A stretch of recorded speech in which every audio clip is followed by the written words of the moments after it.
Baik, bismillahirrahmanirrahim. Assalamualaikum warahmatullahi wabarakatuh. Pada part kedua ini saya akan menjelaskan mengenai simbol-simbol dalam sistem informasi akuntansi, simbol-simbol dasar, dan juga akan menjelaskan mengenai bagan alur dokumen atau bagan alur sistem. Jadi dalam sistem informasi akuntansi ya kan, hal-hal dasar yang harus kita pahami. Yang pertama adalah memahami atau mengetahui, bahkan menghafal ya kan, mengenai simbol-simbol dasar dalam sistem akuntansi. Nah, ini yang pertama di sini ya kan. Nah, sebentar saya supaya lebih besar ya. Nah, ini kan, ini adalah bentuk jejar genjang ya. Ini merupakan input ya, simbol input ya, yang biasa digunakan dalam sistem informasi akuntansi. Kemudian ada persegi panjang ya.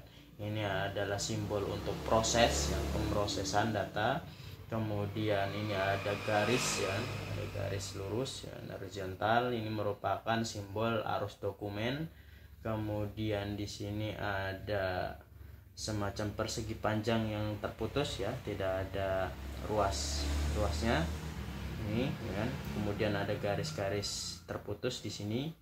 Ini adalah anotasi. Nah, kemudian ini ya ada berbagai simbol yang harus kita pahami ya.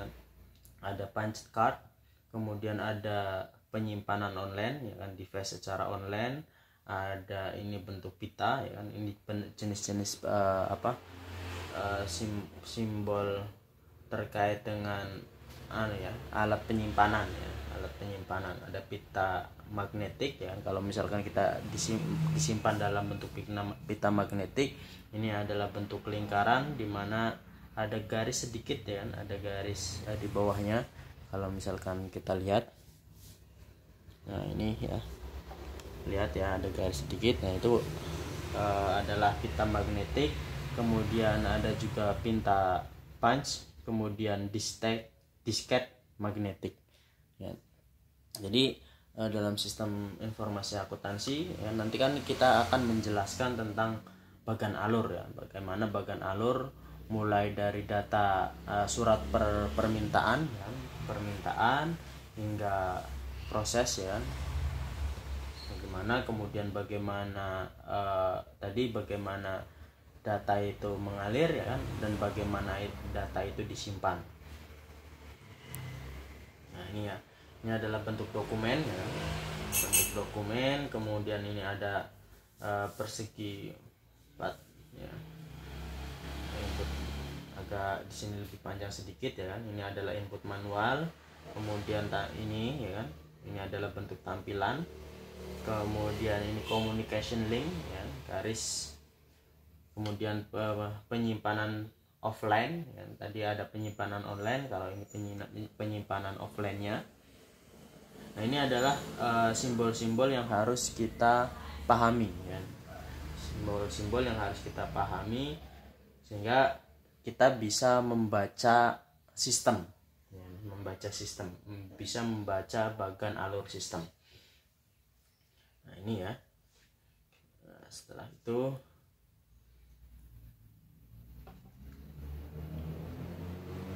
simbol-simbol yang digunakan dalam bagan alir itu mencerminkan fungsi-fungsi alur dari sistem informasi akuntansi.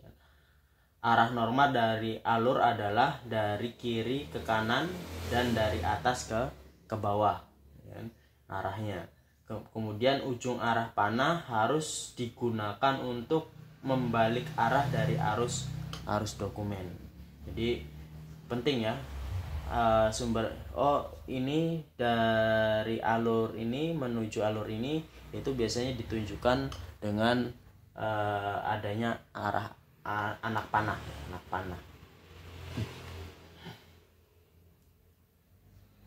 Ya, misalkan ini ya, faktur ya, ini kan alurnya setelah ini ya, simbol yang digunakan dalam bagan alir ya. Ini misalkan dari faktur ya, dokumen faktur, kemudian di sini ada alurnya ya kan, menunjukkan bagan alurnya. Kemudian di sini ada anak panah di sini, tidak terlalu kelihatan ya, tidak terlalu kelihatan. Coba saya perbesar sedikit ya. Nah ini faktur, kemudian ditelaah, fakturnya ditelaah terlebih dahulu, kemudian setelah ditelaah disetujui ya, baru faktur di bawahnya adalah faktur yang telah disetujui. Ini adalah contohnya ya, contoh bagan alur yang sederhana. Jadi bagaimana kita memahami. Nah faktur yang disetujui tadi ditelaah dan disetujui ya kan, kemudian menjadi faktur.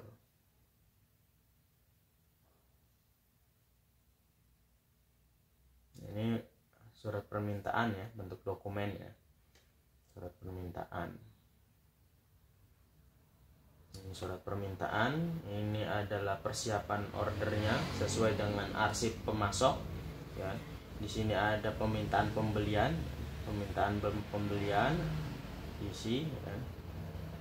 Ini arsip pemasoknya.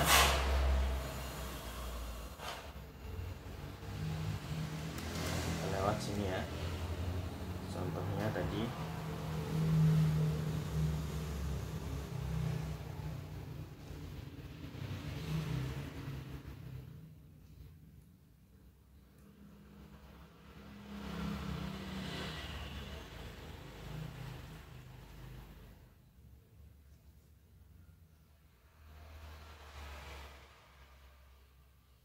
Nah ini juga contoh ya, contoh dari bagan alur ya, dari misalkan proses penggajian ya.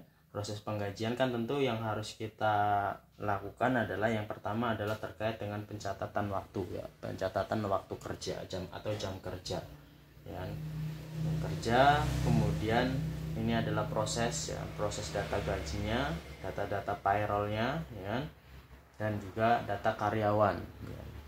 Data karyawan ada berapa ya.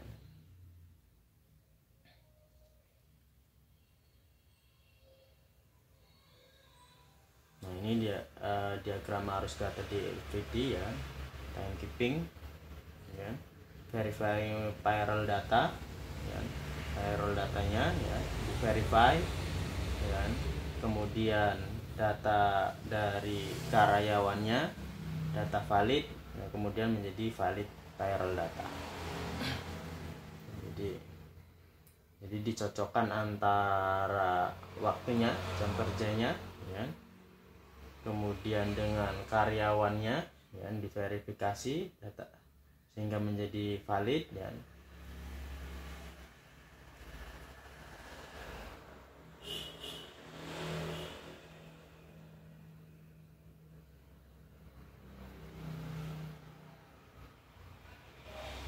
Nah setelah antara valid data payroll dengan employee date-nya ya kan, dikalkulasi dihitung ya kan, baru dibayarkan kepada karyawan.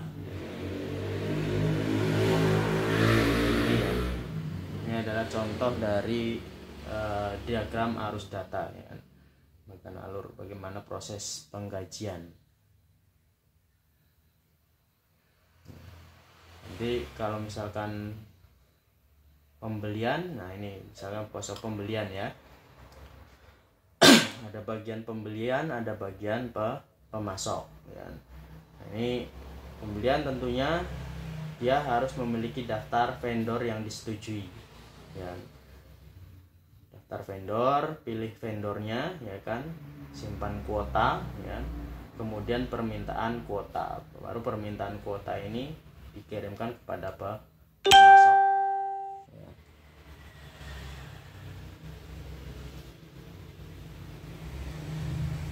Nah ini misalkan permintaan kuota, kemudian pemasok yang telah dipilih ya kan, kemudian pembuatan purchase order dan pembuatan purchase order menjadi purchase order. Nah purchase ordernya dikirimkan kepada pemasok. Nah, tapi terlebih dahulu sini ya kan, pemasoknya membuat permintaan kuota tersebut.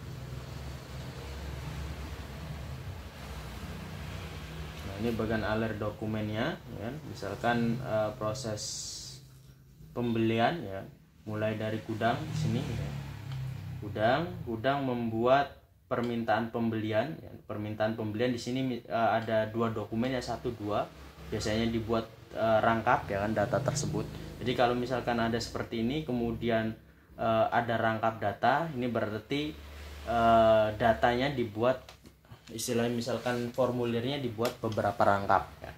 Karena nanti bagian gudang juga harus menyimpan, bagian pembelian harus menyimpan, bagian penerima ya, penerima pembelian tersebut juga harus menyimpan. Nanti saling cross check ya, supaya terjadi saling cross check. Jadi antara pihak gudang, oh bener nggak pihak gudang meminta persediaan ABC ya. Nah, nanti bagian data yang di bagian pembelian juga di cross check. Oh iya, ini sudah sesuai ya, atau mungkin tidak ya. Enggak, fungsinya tadi sebagai fungsi pengendalian ya.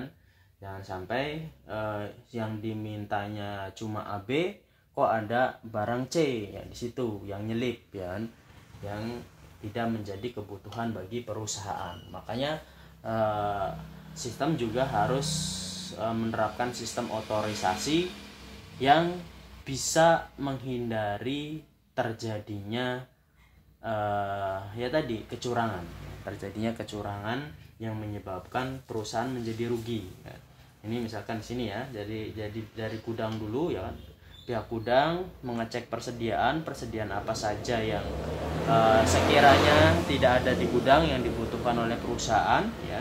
Nah setelah itu dia membuat permintaan pembelian ya. Permintaan pembelian dikirimkan kepada bagian departemen pembelian atau agen pembelian ya. Nah kemudian agen pembelian itu mengecek ya kan permintaan pembelian dari bagian gudang ya, mengecek ya.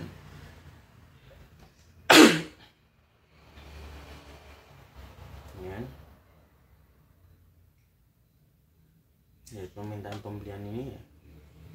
Nah, sudah jadi order pembelian ya. Kemudian bagian piutang juga ya, piutang dagang juga harus menerima dokumennya ya, Nah ini menjadi, nah dokumen-dokumen ini menjadi ya data bagi masing-masing ya kan.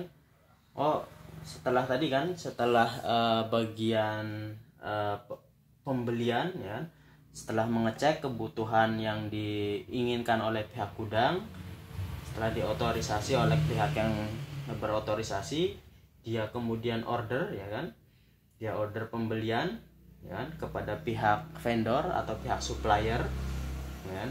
Nah nanti pihak supplier akan mengirimkan barang tersebut ya. Nah mengirimkan barang tersebut juga jangan sampai ya kan kemudian barang yang dibeli tersebut diterima oleh satu pihak saja ya. Jadi antara pihak yang membeli dengan pihak yang menerima itu harus dipisahkan. Maka di sini ada bagian penerimaan. Ada bagian penerimaan dari order pembelian tersebut ya. Nah, nanti bagian penerimaan mengecek antara formulir pembelian ya, formulir permintaan pembelian dengan barang yang datang ya, dengan barang yang diterima. Ini sudah sesuai belum ya? Dicek satu persatu ya kan. Setelah dicek baru barang diterima ya. Jadi harus orang yang berbeda ya, harus orang yang berbeda, karena yang namanya sistem itu ya fungsinya sebagai pengendalian ya, agar tidak terjadi kecurangan ya. Kalau misalkan proses pembelian ini hanya dipegang oleh 1-2 orang ya kan, bisa saja ya kan terjadinya kecurangan itu ya kan. Misalkan yang dibutuhkan barangnya, misalkan beli daging ya, kebutuhannya cuma 2 kilo ya, tapi belinya 5 kilo ya.